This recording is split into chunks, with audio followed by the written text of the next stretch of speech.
Hey there, positive people. You got Dana here, and I am at the. Oh, let me get centered. I'm at the Pelindaba Lavender Farm down here on Friday Harbor, and I was gonna do the Q&A from here. I only have like 10 or so minutes to do it, so I'm gonna try and get to as many questions as possible. Only kind of problem is I've got a really crappy signal, so bear with me. um, I saw.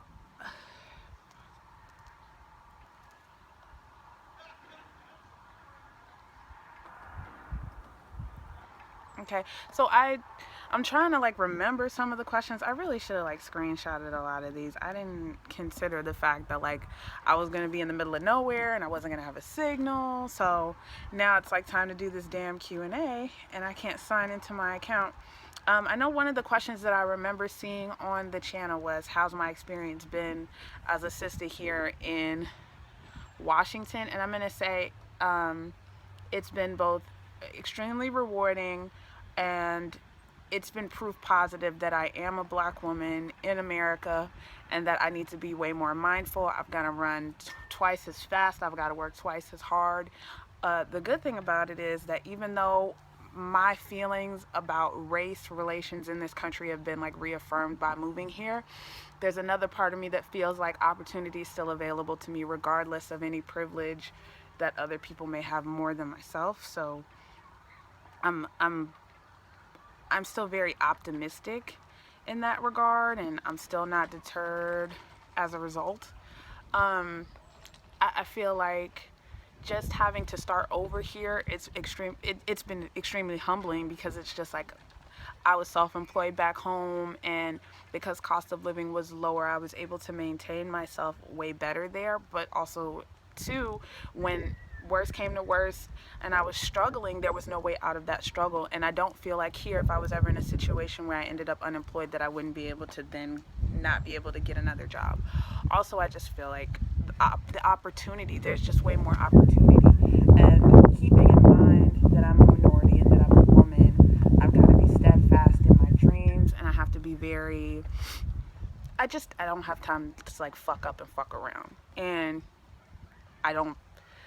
I don't know. I just feel motivated to get my shit together. So, yeah, I do feel like there are more hurdles, and even still being here on Friday Harbor. And you know what? Maybe this, because I can't get the damn questions up, I might just turn this into a whole video expounding on that. I've been down here on Friday Harbor, and don't get me wrong, I've loved my experience. But yet and still, I had, several people give me awkward stares, and we've had a lot of people give my mom and I shit about the fact that we're here. And it's just like, we're not the first black tourists to be here, so I don't see what the problem is. Most of the locals are really sweet. We came across a couple people that like said things under their breath, and I even had a situation where yesterday in front of my mother, I told someone to get the fuck out of here because they were going out of their way, kind of circling us like a shark, saying really, really racist things. And it's been a while since I've had an experience like that where someone went out of their way to let me know that I wasn't welcome in a place. And it's just like, it's 20 fucking 16. We're here. We're not going anywhere. And unless you plan on going to Canada, like, we're not going anywhere. Um, we're currently on this tour, and we passed through Roach Harbor, which is like this epicenter of like the super wealthy. It's like yacht country and all this stuff. And it's like, I looked at all that and it was beautiful to look at, but it's just a constant reminder that there's this glass ceiling that I'm never going to break through. Like, I'll never be welcome in a place like that, and I'm okay with that. I'm fine with that. I don't feel a ways about it. That's not even my scene. You know what I mean?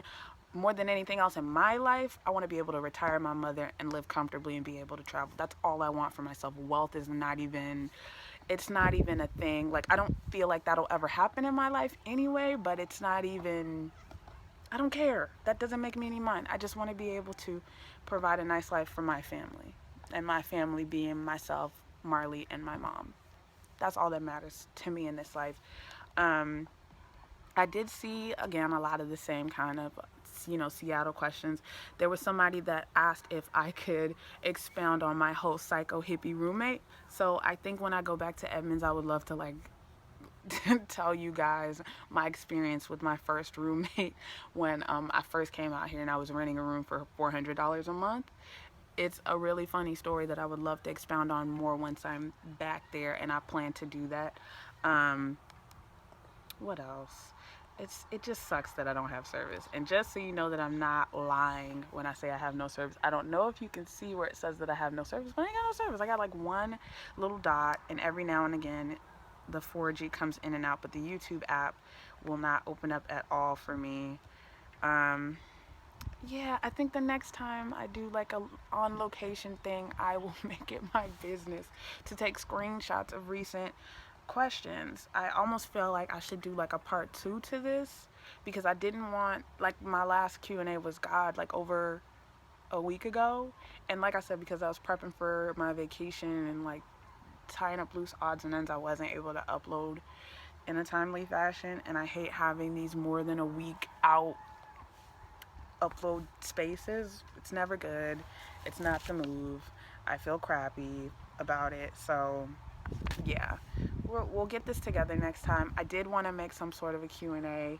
I want to tell you guys that, um, yeah, being in the minority here, there are going to be the assholes that feel like they can go out of their way because I'm now the little fish, in their pond, that they can do you any sort of way. In general, it's always been passive aggressive. I honestly feel like the person that went out of their way to say the racist things to us was probably some drunk or some tweaker, because in general, everyone else was like little side eye looks and things like that. I think the longer that I stay here, I'll just learn to get over it. I don't it doesn't bother me. Like, it's not, it doesn't deter me, and it's a big part of the reason why I make these videos, because there's somebody out there that feels like that, they shouldn't be here. Same for Portland, now that Portland's like, very white. Like, there are a lot of people that feel like, I shouldn't be there because of the color of my skin. And I don't know, I feel like you should be allowed to feel comfortable wherever, whenever, especially with the climate that's going on. And I do want to say in the video, Black Lives Matter. I'm saying that. If you don't agree, go ahead and unsubscribe. Obviously, there's a ton going on in our country right now. It just, I don't want to go into hiding. I'm not here to be in hiding. I see a lot of like dumb shit in my comments from time to time from people that feel like someone like me shouldn't be here. But yeah, the secret's out. So that's all. I wanted to answer more questions, and maybe when I get to my hotel room, I'll finish this Q&A up and make a part 2, because I will be uploading this. I feel like, I should. But yeah, that's all. I wanted you guys to see the lavender. Isn't that cool? Um, this farm is huge. It's owned by a South African guy who came here to retire, got bored with retirement, and decided he wanted to start planting a crop that was sustainable and low maintenance, that didn't compete with other farmers in the area. So that's why he chose lavender, and I felt like this was a beautiful backdrop. So yeah, I hope everybody is well, and I will be making a part 2 Q&A, so don't feel cheated. I will try and get that up tonight, if not tomorrow. But yeah, till later. Peace, positive people. I don't want to miss my trolley.